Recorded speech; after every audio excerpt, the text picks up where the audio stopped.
Assalamualaikum warahmatullahi wabarakatuh. Sebelumnya, perkenalkan nama saya Lupa Tulasana dengan NIM akhir 1035. Baik, di sini saya akan menjelaskan mengenai materi lanjutan dari bab aplikasi turunan. Yaitu saya akan menjelaskan subbab 3.7, yaitu mengenai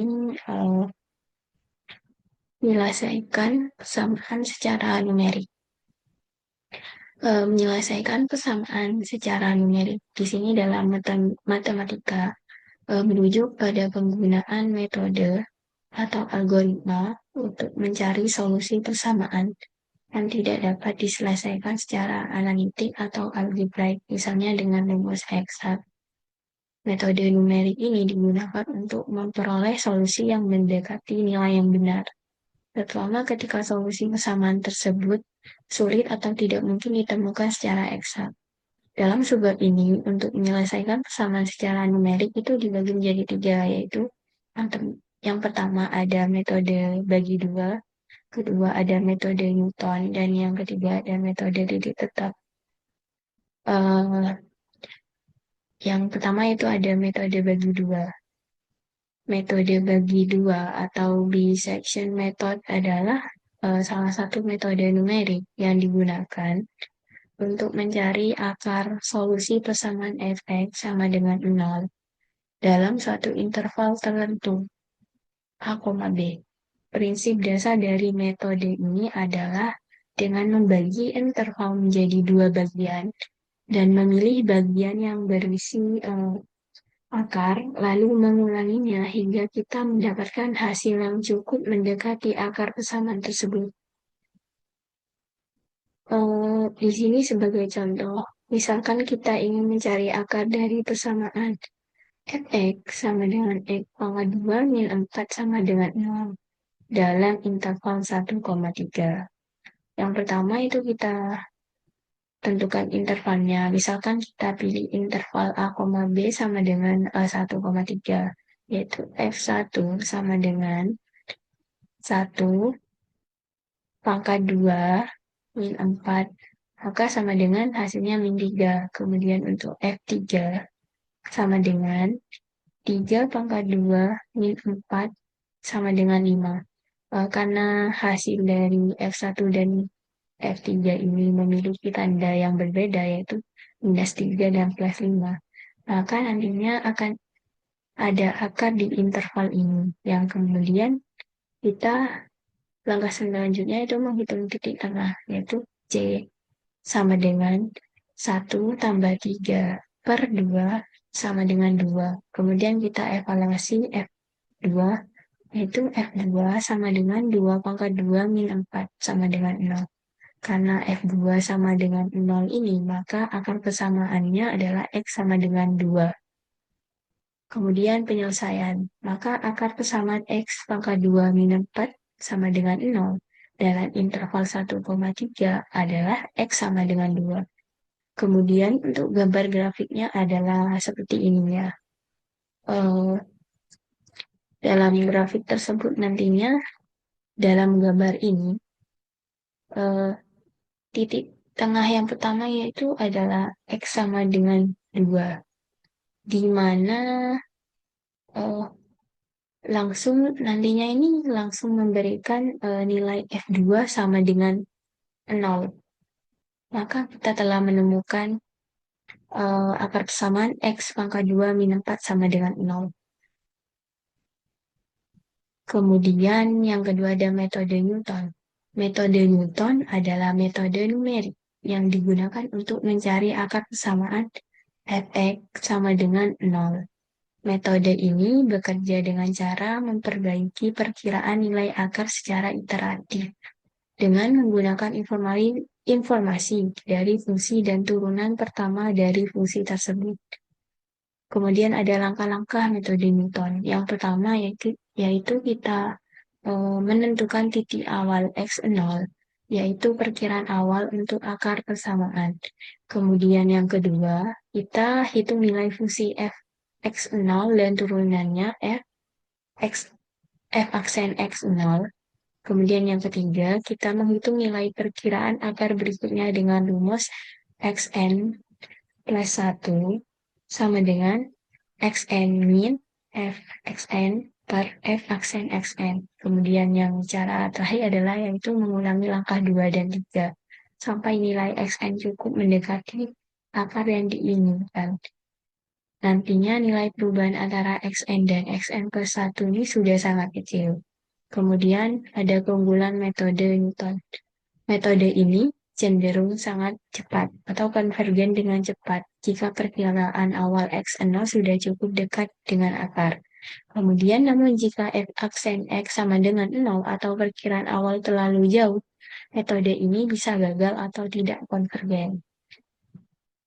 Kemudian yang terakhir itu ada metode titik stop. Metode ini adalah salah satu metode numerik yang digunakan untuk mencari akar persamaan fx sama dengan 0 dengan mengubahnya ke dalam bentuk yang lebih mudah diselesaikan secara iteratif. Inti dari metode ini adalah mengubah persamaan tersebut menjadi bentuk x sama dengan gx, lalu mencari titik tetap dari fungsi gx. Kemudian ada langkah-langkah metode titik tetap. Yang pertama kita tentukan persamaan eh, yang ingin diselesaikan dan ubah ke dalam bentuk X sama dengan GX. Yang kedua, kita menentukan perkiraan awal X0. Kemudian, iterasikan rumus XN plus 1 sama dengan YXN untuk mencari nilai XN plus 1 yang lebih baik. Kemudian yang keempat, yaitu ulangi langkah 3 sampai hasilnya mendekati akar. Eh, Nilainya ini nanti antara xn dan xn plus 1 itu sangat kecil. Sama seperti yang metode sebelumnya, yaitu metode Newton. Kemudian prinsip dasar metode titik tetap. Yang pertama ada transformasi persamaan. Eh, kita mengubah persamaan fx sama dengan 5 menjadi bentuk x sama dengan gx, di mana gx adalah fungsi yang kita pilih. Kemudian kedua yaitu titik tetap. Titik tetap dari fungsi gx adalah nilai x, di mana gx sama dengan x yang artinya kita mencari nilai yang tidak berubah setelah iterasi. Kemudian yang ketiga yaitu iterasi. Dimulai dengan perkiraan awal x0, kita hitung nilai x1 sama dengan gx0, kemudian x2 sama dengan gx1, dan seterusnya. Hingga nilai xn mendekati titik tetap yang kita cari. Eh, Mungkin untuk penjelasan sebab 3 tidak 7, sekian. Penjelasan mengenai sebab selanjutnya akan dilanjutkan oleh rekan saya. Assalamualaikum warahmatullahi wabarakatuh. Perkenalkan nama saya Aisyah Indra Prabowo dengan NIM 241810101076. Di sini saya akan menjelaskan sebab 3.8 yaitu tentang antiturunan. Antiturunan itu biasa kita sebut dengan integral tak tentu. Baik, langsung saja untuk yang pertama, di sini ada definisi turunan. Nah, definisi antiturunan yaitu f besar adalah suatu antiturunan dari f kecil pada interval i jika turunan dari f besar adalah f kecil pada interval i, atau jika f besar sama turunan dari f besar sama dengan f kecil untuk semua x dalam i. Contoh soal yang pertama yaitu kita disuruh mencari antiturunan dari fungsi fx 4x pangkat 3 pada selang negatif tak hingga sampai tak hingga. Jadi caranya yaitu kita cari suatu fungsi f yang memenuhi turunan 4x pangkat 3 untuk x bilang. Nah, pendiferensialan kita dapat ketahui bahwa turunan dari x4 ada 4x pangkat 3. Kemudian perhatikan bahwa turunan dari x pangkat ditambah 6 x pangkat 4 min 4 akan menghasilkan yaitu akan menghasilkan turunan yang sama yaitu 4x pangkat 3. Kemudian, sehingga dapat disimpulkan bahwa f(x) fungsinya x pangkat 4 ditambah c dengan c sembarang konstanta adalah antiturunan dari f(x). Kemudian kita akan membahas tentang teorema-teorema yang ada di dalam antiturunan. Yang pertama, teorema A, aturan pangkat. Jika R adalah sembarang bilangan rasional kecuali negatif 1, maka integral dari x pangkat R dx sama dengan x dipangkatkan R ditambah 1 dibagi dengan R plus 1. Contoh soalnya yaitu x pangkat integral dari x pangkat 4/3 dx. Maka hasilnya yaitu x pangkatnya 4/3 ditambahkan 1 dibagi dengan 4/3 ditambah 1, maka hasilnya adalah x pangkat 7/3 dibagi 7/3 ditambah c. Hasil akhirnya adalah 3/7 x pangkat 7/3 plus c. Kemudian teorema yang kedua yaitu teorema B tentang antiturunan trigonometri. Teorema B ini isinya adalah integral dari sin, maka hasilnya adalah negatif cos, integral dari cos hasilnya adalah sin, dan kemudian bagaimana jika x adalah berbentuk ax plus b, maka di sini kita tinggal menyesuaikan. Di sini kita dapat ganti dengan turunan dari ax plus b. Langsung saja ke contoh soalnya.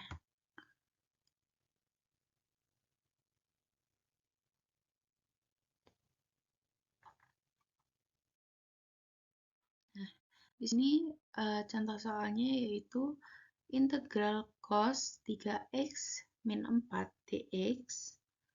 Kita gunakan teorema ini, cos ax plus b dx sama dengan 1/a ini adalah turunan dari ax plus b, sin ax plus b plus c. Di sini maka hasilnya akan 1/3. 3 ini adalah turunan dari 3x min 4, sin dari 3x min 4 plus c.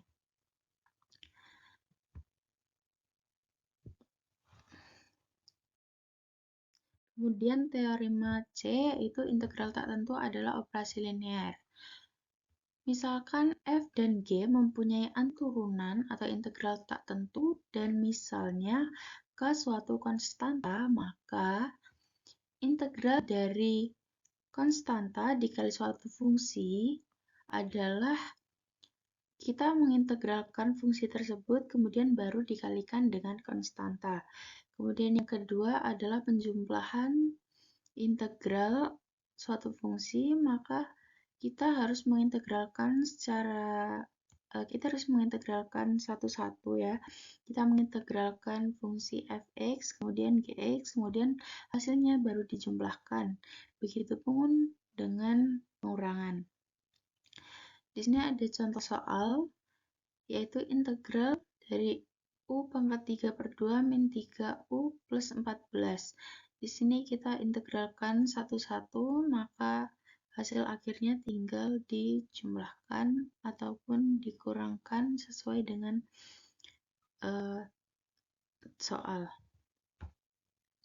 Kemudian yang terakhir ada teorema aturan pangkat yang digeneralisir. Andaikan G suatu fungsi yang dapat didiferensialkan dan R suatu bilangan rasional bukan negatif 1, maka integral dari Gx pangkat R dikalikan dengan turunan dari Gx, maka hasilnya adalah Gx pangkat plus 1 dibagi dengan R plus 1 plus C. Langsung saja ke contoh soalnya. Untuk Baik, untuk contoh soal di teorema D itu ada integral X pangkat 4 plus 3X pangkat 30 dikalikan dengan 4X pangkat 3 ditambah 3X dx. Teorema ini adalah teorema yang kita gunakan. Di sini kita misalkan bahwa Gx sama dengan X pangkat 4 tambah 3X, maka G aksen X adalah 4X pangkat 3 plus 3X. Maka kita tinggal menyesuaikan dengan teorema. Di sini ada Gx pangkat 30 dikalikan dengan G aksen X dx. Hasilnya adalah Gx pangkat 30 plus 1 dibagi dengan 30 plus 1 ditambah C. Maka hasil akhirnya adalah X pangkat 4 ditambah 3X pangkat 31 per 31 C. Baik, sekian video yang dapat saya sampaikan. Kurang lebihnya saya mohon maaf. Wassalamualaikum warahmatullahi wabarakatuh.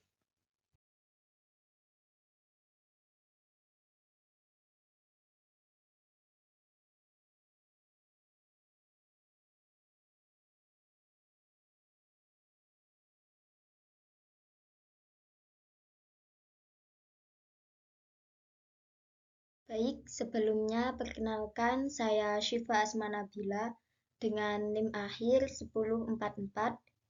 Saya dari kelompok 2. Di sini saya akan menjelaskan materi 3.9 yaitu tentang pendahuluan persamaan diferensial. Jika f aksen X sama dengan f kecil x, maka integral tak tentu dari fx adalah fungsi f kapital X plus C. Dalam bahasa diferensial, jika f kapital aksen X sama dengan f kecil x, maka diperoleh d kapital fx sama dengan f kapital aksen X dx sama dengan f kecil x dx, sehingga integral tak tentu dari 1 terhadap fx sama dengan integral tak tentu dari fx terhadap dx sama dengan f kapital X plus C.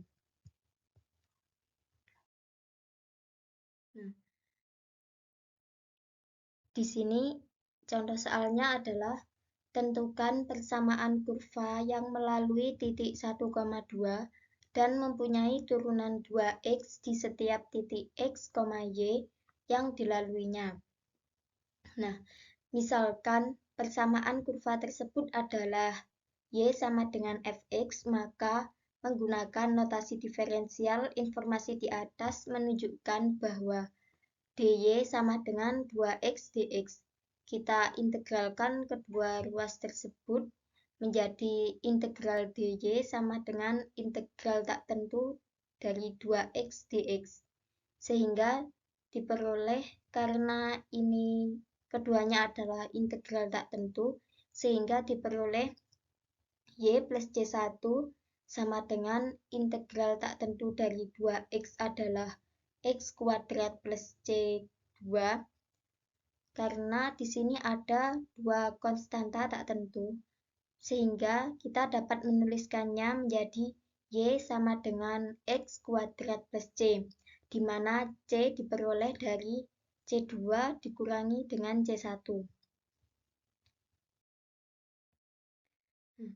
Persamaan y sama dengan x kuadrat plus c tadi menyatakan keluarga kurva yang mempunyai turunan 2x di setiap titik x, y. Sekarang kita akan mencari anggota keluarga kurva tersebut yang melalui titik 1,2. Di sini disajikan kurva yang mempunyai turunan 2x di setiap titik x, y. Namun yang melalui titik 1,2 adalah hanya kurva ini dan hanya ada satu. Sehingga nilai x dan z bisa kita substitusikan menjadi x-nya menjadi 1, y-nya menjadi 2. Dan akan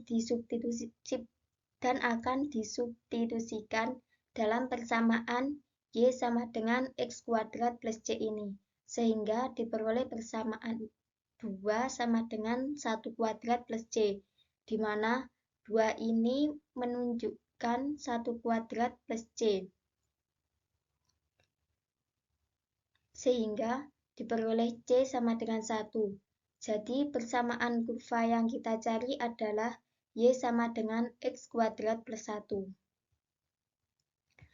Demikian materi yang dapat saya sampaikan. Bila ada kekurangan mohon dimaafkan. Terima kasih. Wassalamualaikum warahmatullahi wabarakatuh.